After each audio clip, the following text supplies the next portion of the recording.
Good evening. Welcome to radio's Adventure Theater.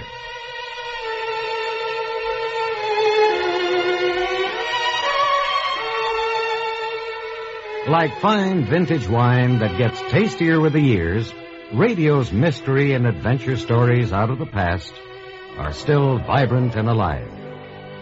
Join us now as we reach into the dusty archives for tonight's exciting drama. Tonight, we bring you a transcribed story of a man who tries to lose himself. So now, starring Parley Bear and Michael Ann Barrett, A Case of Identity. Harry, answer me. Well, I don't know, Edna. You don't know what? I don't know if it's such a good idea. It might not work. Are you crazy? You think I planned something that wouldn't work? You think that? No. Well, then what is it? Well, how are you so sure the insurance company will do it? You try him, Harry. You try finding one that won't jump to insure your life for $100,000.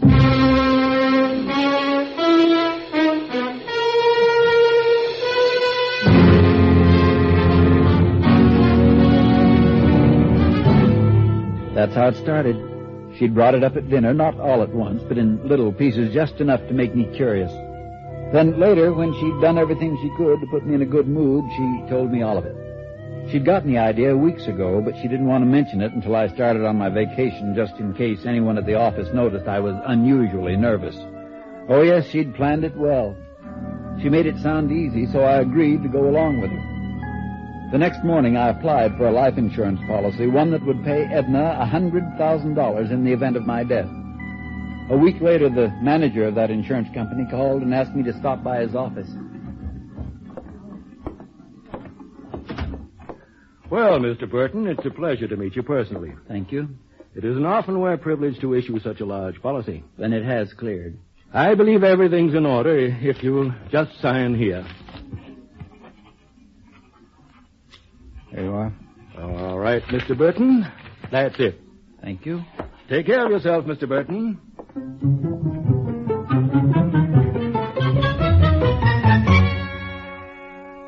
Half an hour after leaving his office, I walked into that park in the center of town. I'd been spending a lot of time there, watching, waiting, feeding the pigeons. Then I'd spotted the particular pigeon I'd been waiting for. We were the same height, weight, same color eyes. We could have been brothers, except that he was a mousy gray, the color of all stumblebums. For 3 days now I'd been watching him, getting to know his habits. He showed up every morning about 11. First he'd take a walk looking for butts. Then he'd flop on the grass and sleep. This morning I wasn't going to let him sleep. Hi. Nice day. Yeah, smoggy. Yes, it is. It gets your eyes. Sure does. Isn't doing my head much good, neither. Bad night? Uh-huh. You don't have to have a drink on you, do you? No. But, here's a buck. Hey, how come you give me a buck, mister? I've got a job for you. Job? Oh, I'm not looking for no job. I've been sick, real bad sick. Oh, you don't know. Well, there's not much work involved. I have a cabin up in the San Bernardino Mountains that's kind of run down. I need somebody to help me fix it up. Oh, no. That sounds like heavy work. My doctor said... I'll do the heavy work. Okay? It'll mean $50 to you. How about it? 50? Mm-hmm. Half now and half when the job's finished. Well, as long as there's no heavy work, then... Well, when do we go? Right now? Now? Sure. Anything wrong? Do you have a business appointment? Well, now, you don't have to get sassy. Okay, we go as soon as I get that 25. You are? Oh, just one thing more. What's that? About that drink, I could sure use it. You'll get it.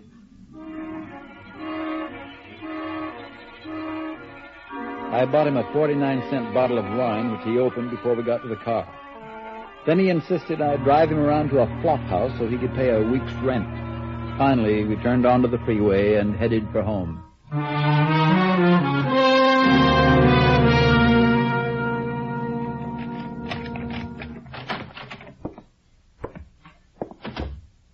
Harry? Yep. late. Why didn't you call? I was busy. I've got him in the car. What? He's in the car. Who is he? What's he like? His name's Wallace. He's a bum, a stew bum. We'll be doing him a favor.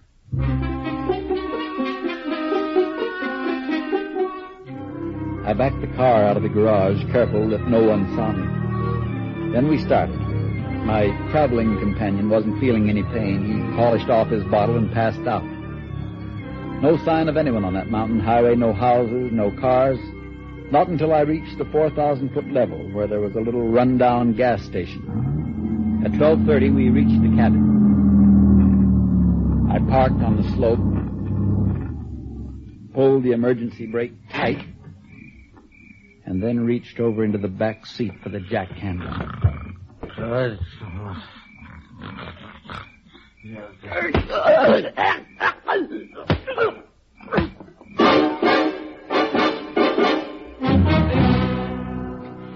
I switched clothes with him.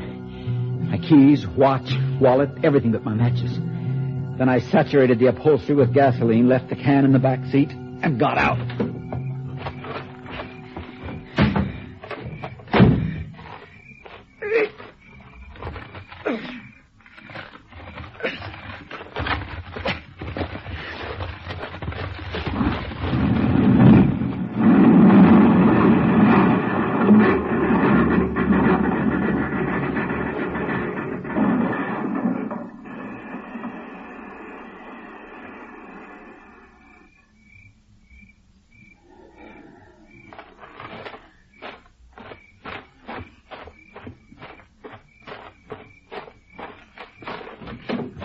Move over. I'll drive.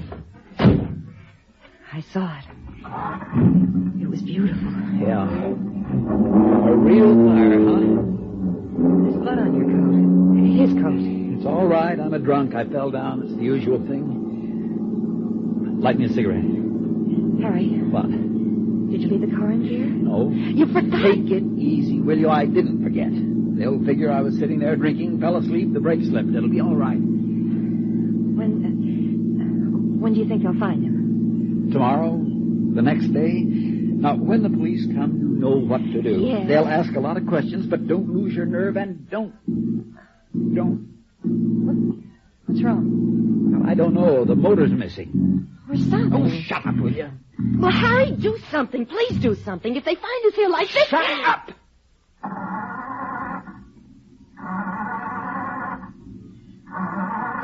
It's no use, it won't. You fool. You stupid, ignorant fool. Why didn't you notice? Notice what? We're out of gas. What? Oh, never mind. You still got a chance. There's a gas station a couple of miles from here. I'm going to try to coast down to it. But if somebody sees us... They won't. Get in the back on the floor. Hurry up. For heaven's sake, don't argue. Get in the back. Put that blanket over you and don't move.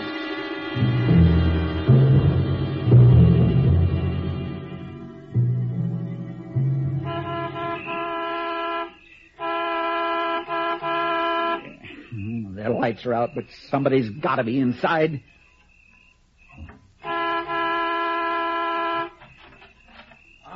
All right. Heard you the second time. What do you want? 10 gallons of gas.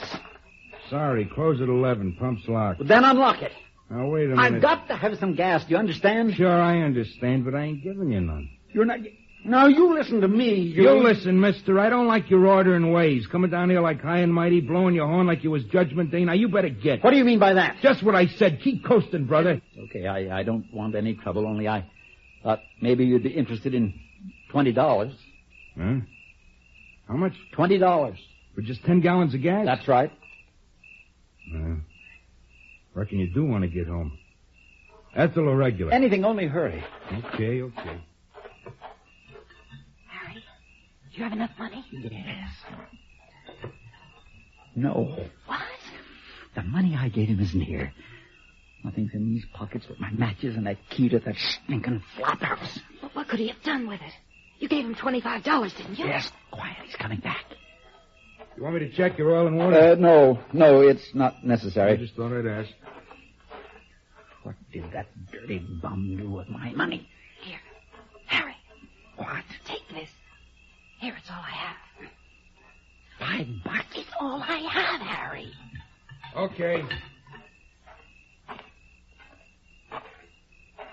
That's it, 10 gallons. Fine. Here's your money. Hey, you said...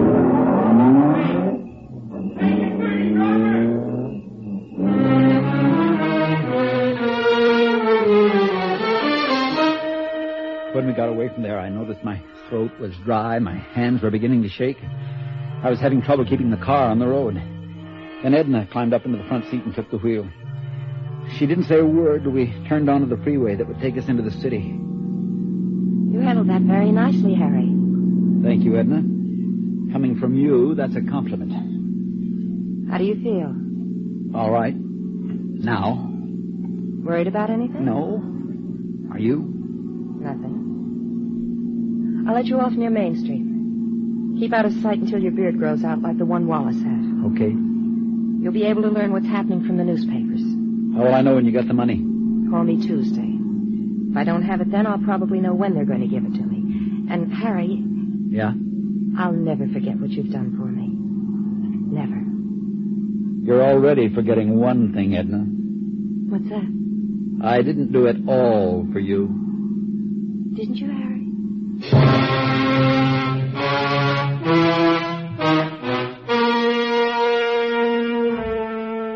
She stopped the car a couple of blocks from Skid Row.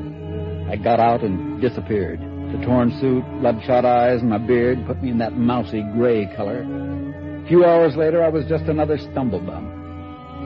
3 days went by before they found the body. Naturally, the newspapers played it up big, real big, with a picture of me and an obituary half a column long.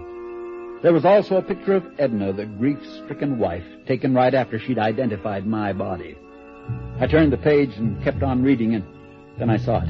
Only a small paragraph, but it said my widow would receive her $100,000 immediately.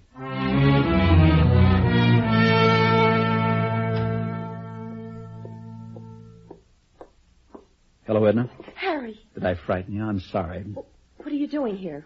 How did you get in? You still leave that key under the back doormat. How many times have I told you about that? Well, you shouldn't have come here. Why didn't you call? I did. All day and no answer. What if they're watching the house? Why should they? The police are satisfied that I'm dead. You've got the insurance. How'd the company take it? I think they were suspicious. They asked me an awful lot of questions. Yeah, they figured to. But they could hardly go against the police findings. Death by misadventure. I don't want to talk about it anymore, Harry. No, you're right. It's all over. We've got the money now. I've got the money. What? And I'm going to keep it. Edna, you're not making sense. I'm not? Well, let me clarify the situation for you.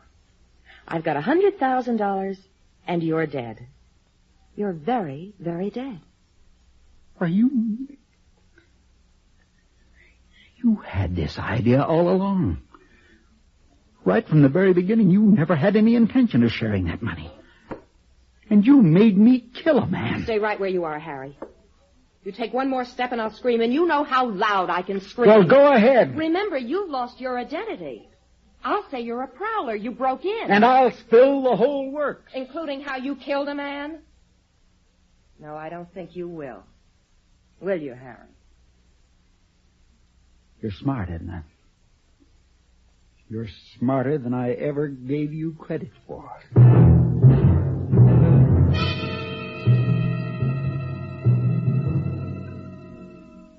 She'd always been the strong one, the aggressor, always gotten her way up to now. That evening, after making sure she'd been picked up by her cousin to go to a movie, as I usually did on Wednesdays, I entered the house again. I'd attended a sales convention the month before, and while I was away, I'd written her twice. Those letters were still in her desk. As quickly as I could, I lifted the old letters from their envelopes and replaced them with some I'd written that afternoon. In one of them, I said, "Darling, I can't understand why you insist I take out such a large insurance policy. If I didn't know you better, I might think you were planning to murder me." And I put the envelopes back in the desk and went into our bedroom. The keys to her coupe were on the dresser.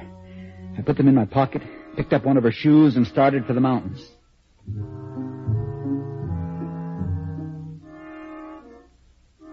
I reached the cabin about midnight, broke the heel from her shoe, tossed it into the ravine. Then I spattered mud on the shoe and put it back in the car. When I reached Palmdale, I made a long-distance phone call. Johnson, homicide. Hello. I've been reading about that Burton case in my newspaper, and I thought maybe I should tell someone that I was driving over Crestline the night it happened. Who's calling, please? I saw this car parked by a cab, and there was a man and a woman in it. Who is this? And they seem to be arguing. Arguing? That's right. You remember what time it was? Just after midnight, maybe 12:30. I see. Could I have your name now, please? Well, I'm a family man. I wouldn't like to get involved. But, sir, it's very...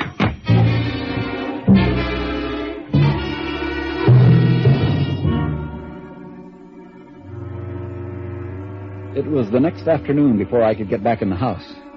But when I did, I took that mud-spattered shoe with me and planted it in her closet. I was about to look in her dresser where she usually kept her cash when I heard Edna come in.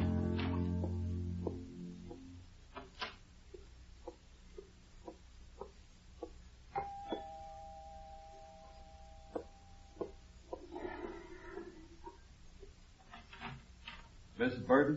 Yes? Sergeant Johnson, Homicide Department. May I come in? Well, yes, certainly. Thank you. Sorry to bother you again, Mrs. Burton, but something has come up. Yes? You stated at the inquest that you were home the night of your husband's death. I was. Can you furnish proof to that effect? Well, I suppose so, but I really don't know how at the moment. I've told you everything before. Some additional information has come to our attention. We'd like your help in clearing it up.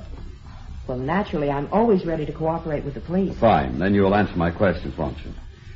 Did anyone see you here that evening? Can you furnish any proof at all? I'm afraid I'll have to have you come along with us, Mrs. Burton. But why? I haven't done anything. I'm sorry. It's utterly ridiculous. It's necessary, Mrs. Burton. Now, if you will, please. Oh, all right. Let's get it over with. Oh, Mrs. Burton, before we leave your house, do you recognize this? What is it? The heel of a shoe. We found it at the scene of the accident. Could it possibly have broken off one of yours? No. You're positive? Quite positive. Very well. Oh, leave the door open, please. My partner and a policewoman are waiting outside. They have a warrant to search your house. The police were going to search the house while I was there. That was almost funny. I was going to be caught in my own trap. For a moment, I panicked. And I realized the search team hadn't entered the house. As quickly as I could, I moved back to her bedroom. I was at the window forcing it open when I heard them, and then I was out, ducking low, running along the side of the house until I reached the street. It wasn't until I reached Edna's coop 2 blocks away that I remembered I hadn't taken any money from the dresser.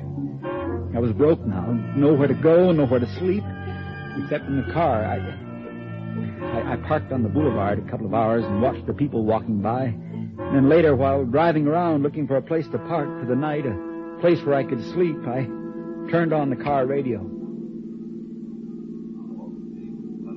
Development in the $100,000 insurance case of the late Harry W. Burton. Police have uncovered evidence which they say links Mrs. Edna Burton to her husband's death. The widow, when confronted with letters written by her husband and a broken shoe identified as hers turned up in a recent search, became hysterical, blurted out a fantastic story about her husband still being alive. Authorities, discrediting the rantings of the troubled woman, have requested her transfer to the psychiatric division of the General Hospital for examination. You will recall her husband's car crashed into a ravine near the Angeles Crest Highway. Police at the time thought the death of Mr. Burton was accidental. Meanwhile, police have issued an all-point bulletin for the car alleged to have been used in the murder plot. The car is described as a black Ford Coupe, license number JGC150. It's believed... I've got to get rid of this car. I've got to before it's spotted. But where'll I sleep? No money? Wait a minute. I've got a key to a hotel room? Sure. Wallace's room, and he paid a week's rent in advance. Sure, if I'm lucky, I've got to chance it. I haven't much choice.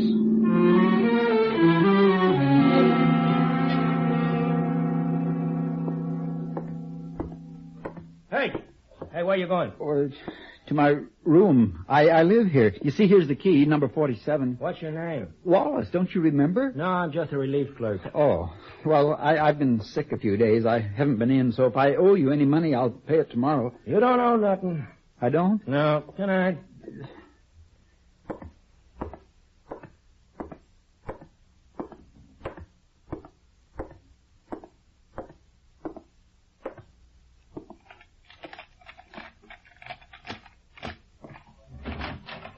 All right, Wallace, reach.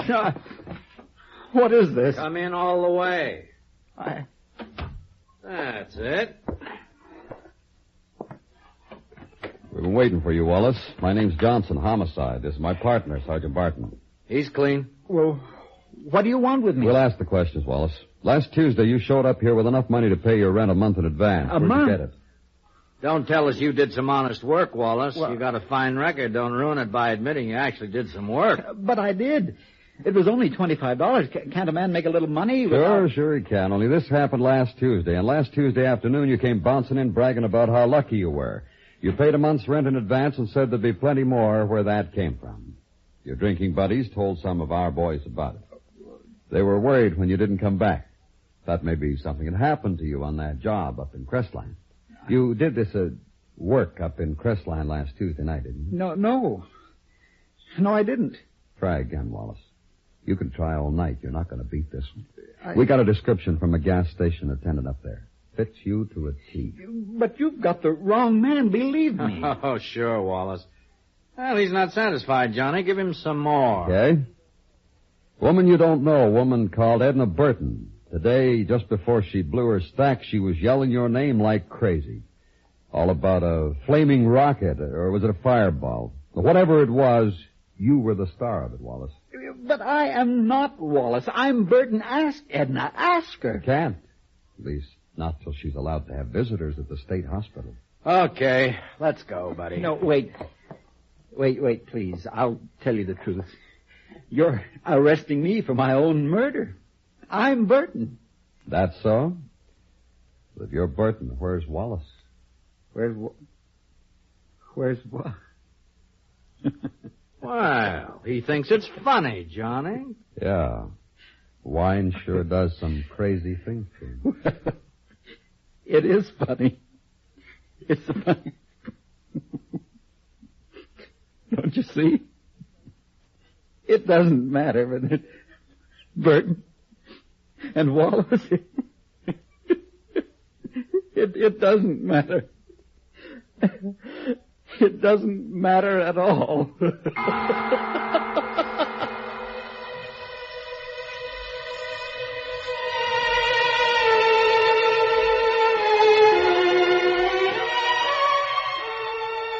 And that's Adventure Theater.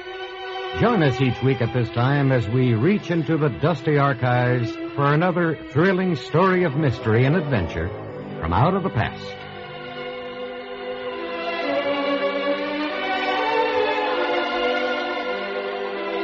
This is the American Forces Radio and Television Service.